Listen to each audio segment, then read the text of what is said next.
But as they stretched him out with the thongs, Paul said to the centurion standing by, "Is it lawful for you to scourge a man who is a Roman and uncondemned?"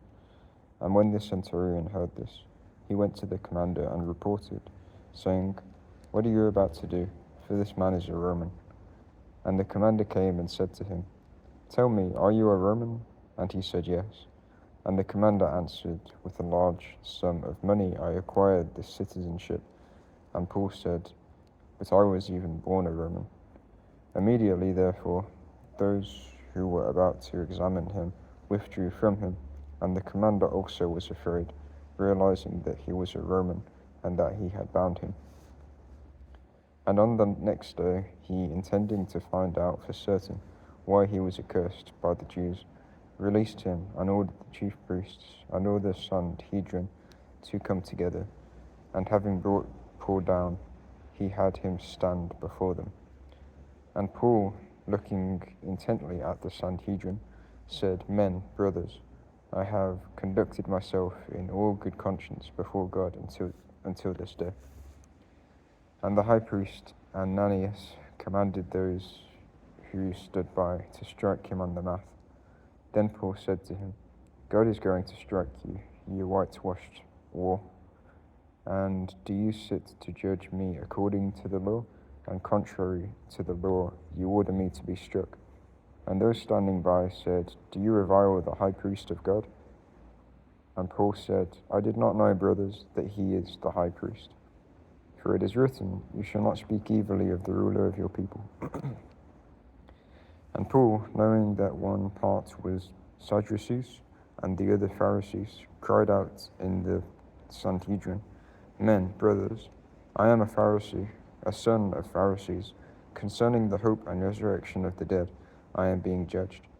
And when he spoke this, a dissension took place between the Pharisees and Sadducees, and the multitude was divided. For the Sadducees say that there is no resurrection, neither angel nor spirit, but the Pharisees confess both. And there was a great outcry, and some of the scribes of the Pharisees' party rose up and contended, saying, "We find nothing evil in this man, and what if a spirit has spoken to him, or an angel?"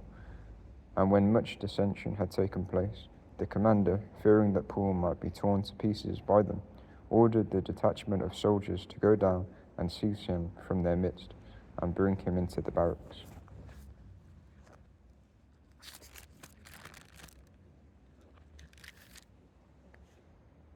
But in the night following, the Lord stood by him and said, "Take courage, for as you have solemnly testified to the things concerning me in Jerusalem, so also you must testify in Rome." And when it became day, the Jews formed a plot and put themselves under a curse, saying that they would neither eat nor drink until they had killed Paul. And there were more than 40 who swore to this conspiracy. They came to the chief priests and the elders and said, we have bound ourselves with a curse to taste nothing until we kill Paul. Now, therefore, you, with the Sanhedrin, notify the commander to bring him down to you, as though you were going to determine more accurately the things concerning him. And we, before he draws near, are ready to do away with him." But the son of Paul's sister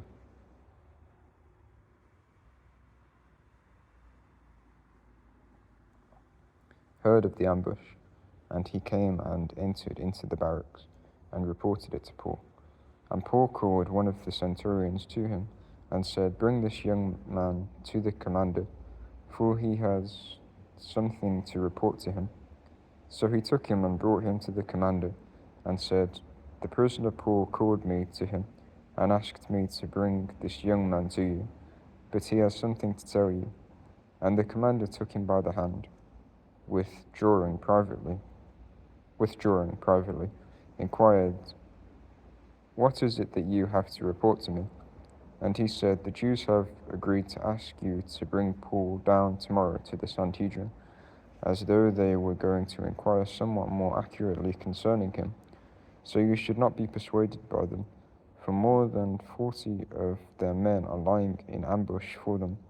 They have put themselves under a curse neither to eat nor to drink until they have done away with him. And now they are ready, awaiting the promise from you. So the commander dismissed the young man, charging him, "Do not tell anyone that you have informed me of these things." And he called to him a certain two of the centurions, and said, "Prepare 200 soldiers to go as far as the Caesarea, as well as 70 horsemen, and 200 spearmen, by the 3rd hour of the night." And they were also to provide mounts to put Paul on, and bring him safely to Felix the governor.